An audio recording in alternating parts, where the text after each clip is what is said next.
When you're writing DAX in Power BI Desktop, you'll often find that you want to edit multiple lines of code in the same way.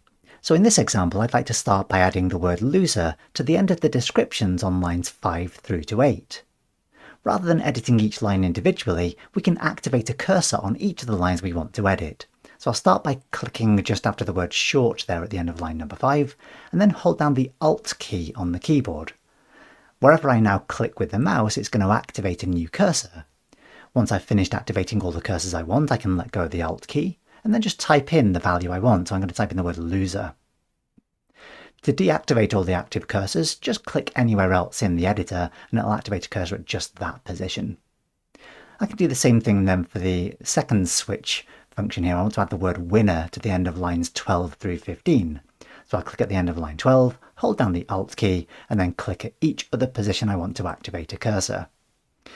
If you get it wrong as I've just done there and click in the wrong position, continue holding down the Alt key and then just click on the active cursor again to deactivate it. Once I've got all the cursors I want, I can type in the word that I'm interested in, the word winner, and there we go. It's a little easier if you want to activate a cursor in the same position on multiple lines. So let's say I wanted to change all my less thans to say less than or equal to. If I click into the appropriate position on line number 5, this time I'll hold down Shift and Alt. Then I can just click in the same position on line number 7 to activate a cursor in the same position on all the lines in between. And just type in one equal sign then, and then do the same thing on lines 12 to 14. So click on line 12, Shift and Alt, click on line 14 and then type in the equals operator.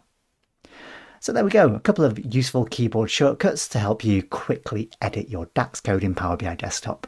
Hope you found that one useful. Thanks very much for watching. See you next time.